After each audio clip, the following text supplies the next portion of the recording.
Good evening, this is the Oscar Expert here. Welcome to my 8th Sundance recap. I am at the Sundance Film Festival, and I'm going to talk about some of the movies that I am seeing here. Starting with Charm City Kings. This is about a 14-year-old boy who lives in Baltimore who wants to join a gang of dirt bike riders because in this world of Baltimore, these people are the most respected and looked up to figures for a lot of these young people. He's kind of taken under the wing of one of the more legendary riders, played by Meek Mill. This film really does a great job of capturing the excitement of this age that the character is at. It shows how important his relationships with his friends are. It reminded me of feeling 14 or 13 and what's important to you at that age. This film was an engrossing ride from start to finish. There is a chase sequence in this movie that is so well done. It's a very important movie. It captures the danger of being young and being susceptible to falling down a slippery slope in this type of community. It has so much empathy for its characters. The end of this movie gets very emotional in a way that I think is going to help it appeal to a wider audience than I expected going in. It touches on a lot of really important issues and makes you feel what it's like to live in this type of marginalized community where it's heavily policed and where it's difficult to get a second chance. Jahi Winston gives a fantastic performance. The world building is partly built by seeing it through his eyes, and his face is so expressive. He makes it very easy to experience this journey and go on the same sort of emotional ride that this character does. I thought his performance was amazing, and I can't wait to see where he goes as an actor. Meek Mill is actually getting a lot of hype for his performance here. It'd be interesting to see if he can actually, get some momentum as a supporting actor contender. I thought this was really well done. It's being criticized a little bit for being formulaic at times, and I will agree that sometimes it does feel a little formulaic, but it was still extremely captivating, so I wouldn't fault it for that too much. This movie's coming out in April, so you should definitely check it out. I think that anybody would be able to enjoy this one. I'm gonna give it a 9 out of 10.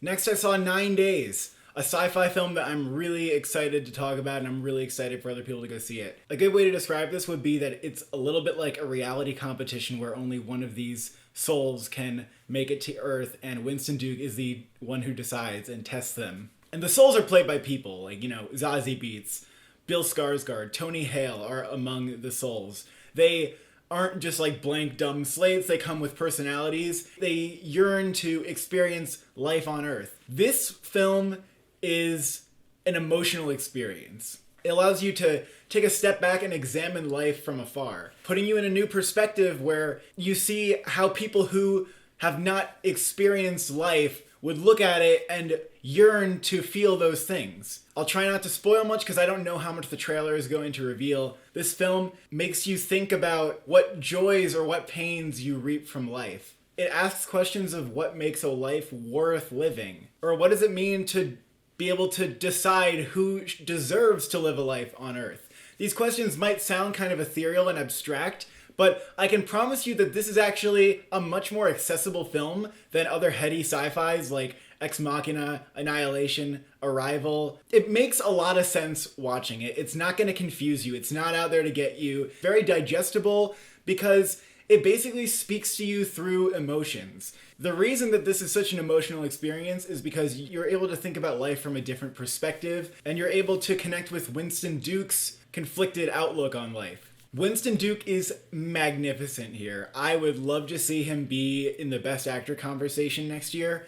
He's very kind of a repressed man, but when he lets it out, you're going to experience lots of feelings. Some of the messaging in this film might actually be, at the end of the day, very simple. I wouldn't necessarily fault it for not saying anything new, because it's all about the way that you experience it and the emotional ride of this film. It's a perfect combination of being heady sci-fi, but being extraordinarily universal. Anybody would be able to connect with this movie. The score is fantastic. It's a must-see, folks. It is potentially my favorite movie of the festival, and I'm gonna give it a 10 out of 10. Next, I saw Promising Young Woman, directed by Emerald Fennell. Without spoiling the plot, because I think that the trailer actually gives away too much, so if you haven't seen it, I would try to avoid it. This movie is basically a rape culture revenge fantasy. It's a catharsis for all the anger and all the pain It's extremely direct in addressing like the Me Too movement and all the aspects that go into allowing people who commit these type of crimes to walk free. As grim as this sounds, this movie is such a catharsis to that it's fun and entertaining and will potentially have you applauding. The character who feels responsible for enacting this revenge is played by Carey Mulligan. She really makes this character so memorable. I think that this is one of the most memorable characters that we're going to see in 2020. She has the sort of appeal of a television protagonist where she has a cynical, witty sense of humor. She's fun to watch, but she's also like very damaged on the inside. And Carey Mulligan did an amazing job bringing her to life. I wouldn't even be surprised if she saw like a little bit of awards recognition at the end of the year. Hopefully she can get like a Golden Globe nomination for comedy. This film is extremely unique and we should all be glad that it exists because it addresses these conversations in a really serious way, but then also gets you to feel like a great catharsis from it.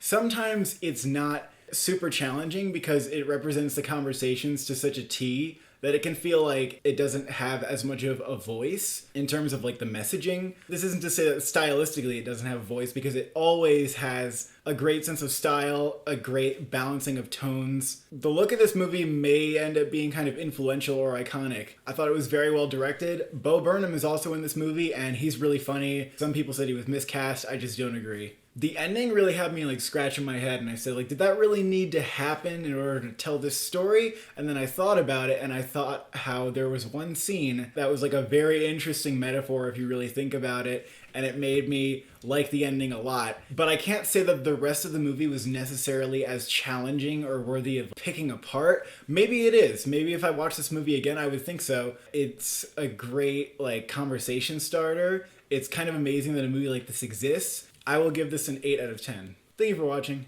Thank you for subscribing. What are you promising young women?